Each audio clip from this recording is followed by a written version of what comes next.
They say great science is built on the shoulders of giants. Not here. At Aperture, we do all our science from scratch. No hand-holding. Not you, test subject. You're doing fine. Yes, you. Box your stuff. Out the front door. Parking lot. Car. Goodbye. Science isn't about why. It's about why not. Why is so much of our science dangerous? Why not marry safe science if you love it so much? In fact, why not invent a special safety door that won't hit you on the butt on the way out because you are fired? If you're hearing this, it means you're taking a long time on the catwalks between tests. The lab boys say that might be a fear reaction. I'm no psychiatrist, but coming from a bunch of eggheads who wouldn't recognize the thrill of danger if it walked up and snapped their little pink bras, that sounds like projection. They didn't fly into space, storm a beach, or bring back the gold. No, sir, we did. It's you and me against the world, son. I like your grit.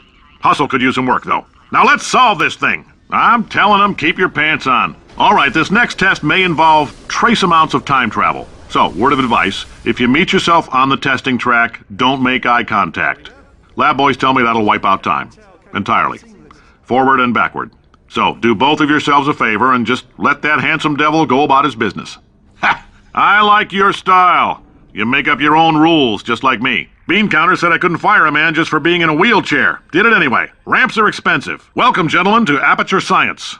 Astronauts, war heroes, Olympians, you're here because we want the best. And you are it. So, who is ready to make some science? Now, you already met one another on the limo ride over, so let me introduce myself. I'm Cave Johnson. I own the place. That eager voice you heard is the lovely Carolyn, my assistant. Rest assured, she has transferred your honorarium to the charitable organization of your choice. Isn't that right, Carolyn? She's the backbone of this facility. Pretty as a postcard, too. Sorry, fellas. She's married.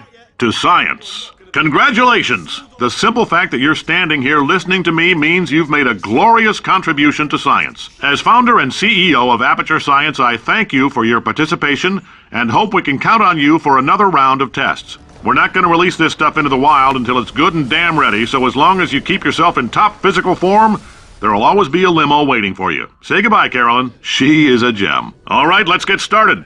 This first test involves something the lab boys call repulsion gel. You're not part of the control group, by the way. You get the gel. Last poor son of a gun got blue paint. All joking aside, that did happen. Broke every bone in his legs. Tragic, but informative. Or so I'm told. We haven't entirely nailed down what element it is yet, but I'll tell you this, it's a lively one, and it does not like the human skeleton. Oh, in case you got covered in that repulsion gel, here's some advice the lab boys gave me. Do not get covered in the repulsion gel. The lab boys just informed me that I should not have mentioned the control group. They're telling me I ought to stop making these pre-recorded messages. That gave me an idea. Make more pre-recorded messages. I pay the bills here, I can talk about the control group all damn day. There's 1,000 tests performed every day here in our enrichment spheres. I can't personally oversee every one of them, so these pre-recorded messages will cover any questions you might have and respond to any incidents that may occur in the course of your science adventure. Your test assignment will vary depending on the manner in which you have bent the world to your will. Those of you helping us test the repulsion gel today, just follow the blue line on the floor. Those of you who volunteered to be injected with praying mantis DNA, I've got some good news and some bad news. Bad news is we're postponing those tests indefinitely. Good news is, we've got a much better test for you. Fighting an army of mantis men. Pick up a rifle and follow the yellow line. You'll know when the test starts. The average human male is about 60% water.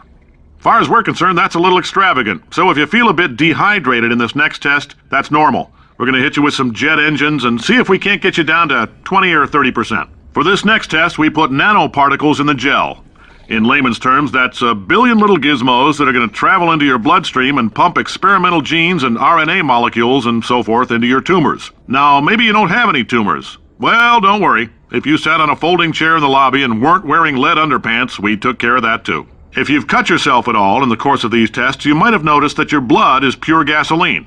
That's normal. We've been shooting you with an invisible laser that's supposed to turn blood into gasoline, so all that means is it's working. Just a heads up, that coffee we gave you earlier had fluorescent calcium in it so we can track the neuronal activity in your brain. There's a slight chance the calcium could harden and vitrify your frontal lobe. Anyway, don't stress yourself thinking about it. I'm serious. Visualizing the scenario while under stress actually triggers the reaction. All these science spheres are made of asbestos, by the way. Keeps out the rats. Let us know if you feel a shortness of breath, a persistent dry cough, or your heart stopping. because that's not part of the test. That's asbestos. Good news is the lab boys say the symptoms of asbestos poisoning show a median latency of 44.6 years. So if you're 30 or older, you're laughing. Worst case scenario, you miss out on a few rounds of canasta. Plus, you forwarded the cause of science by 3 centuries. I punch those numbers into my calculator, it makes a happy face. If you need to go to the bathroom after this next series of tests, please let a test associate know, because in all likelihood, whatever comes out of you is going to be coal. Only temporary, so do not worry. If it persists for a week, though, start worrying and come see us, because that's not supposed to happen.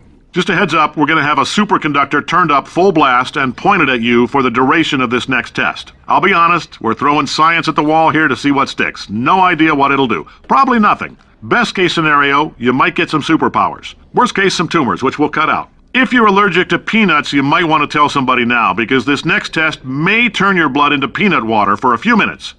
On the bright side, if we can make this happen, they're going to have to invent a new type of Nobel Prize to give us, so hang in there. Now, if you're part of control group Kepler-7, we implanted a tiny microchip about the size of a postcard into your skull. Most likely you've forgotten it's even there. But if it starts vibrating and beeping during this next test, let us know, because that means it's about to hit 500 degrees, so we're going to need to go ahead and get that out of you pretty fast. All right, we're working on a little teleportation experiment. Now, this doesn't work with all skin types, so try to remember which skin is yours, and if it doesn't teleport along with you, we'll do what we can to sew you right back into it. Right.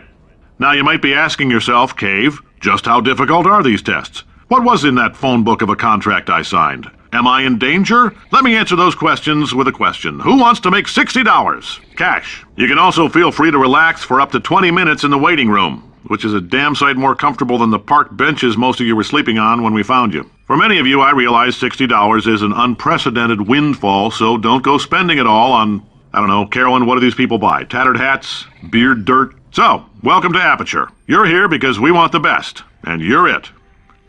Nope. Couldn't keep a straight face. Anyway, don't smudge up the glass down there. In fact, why don't you just go ahead and not touch anything unless it's test-related. Greetings, friend. I'm Cave Johnson, CEO of Aperture Science. You might know us as a vital participant in the 1968 Senate hearings on missing astronauts. And you've most likely used one of the many products we invented, but that other people have somehow managed to steal from us. Black Mesa can eat my bankrupt... Thank you. I can't believe I'm thanking these people.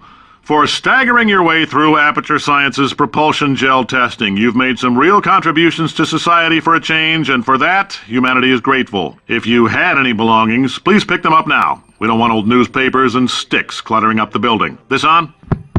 Hey, listen up down there. That thing's called an elevator, not a bathroom. Great job, astronaut, war hero, and/or Olympian. With your help, we're gonna change the world. The testing area is just up ahead. The quicker you get through, the quicker you'll get your $60. Carolyn, are the compensation vouchers ready? If you're interested in an additional $60, flag down a test associate and let them know. You could walk out of here with 120 weighing down your bindle if you let us take you apart, put some science stuff in you, then put you back together, good as new. In case you're interested, there's still some positions available for that bonus opportunity I mentioned earlier. Again, all you gotta do is let us disassemble you. We're not banging rocks together here. We know how to put a man back together. So, that's a complete reassembly. New vitals, spit shine on the old ones, plus we're scooping out tumors. Frankly, you ought to be paying us. Welcome to the Enrichment Center. Since making test participation mandatory for all employees, the quality of our test subjects has risen dramatically. Employee retention, however, has not. As a result, you may have heard we're going to phase out human testing. There's still a few things left to wrap up, though. First up, conversion gel. The bean counters told me we literally could not afford to buy $7 worth of moon rocks, much less 70 million. Bought them anyway, ground them up, mixed them into a gel. And guess what? Ground up moon rocks are pure poison. I am deathly ill. Still, it turns out they're a great portal conductor. So now, we're going to see if jumping in and out of these new portals can somehow leach the lunar poison out of a man's bloodstream. When life gives you lemons, make lemonade. Let's all stay positive and do some science. That said, I would really appreciate it if you could test as fast as possible. Carolyn, please bring me more pain pills. The point is, if we can store music on a compact disc, why can't we store a man's intelligence and personality on one? So I have the engineers figuring that out now. Brain mapping, artificial intelligence. We should have been working on it 30 years ago. I will say this, and I'm going to say it on tape so everybody hears it 100 times a day. If I die before you people can pour me into a computer, I want Carolyn to run this place. Now, she'll argue. She'll say she can't. She's modest like that, but you make her. Hell, put her in my computer. I don't care. All right, test's over. You can head on back to your desk. All right, I've been thinking. When life gives you lemons, don't make lemonade. Make life take the lemons back. Get mad! I don't want your damn lemons! What am I supposed to do with these? Demand to see life's manager. Make life rue the day it thought it could give Cave Johnson lemons. Do you know who I am?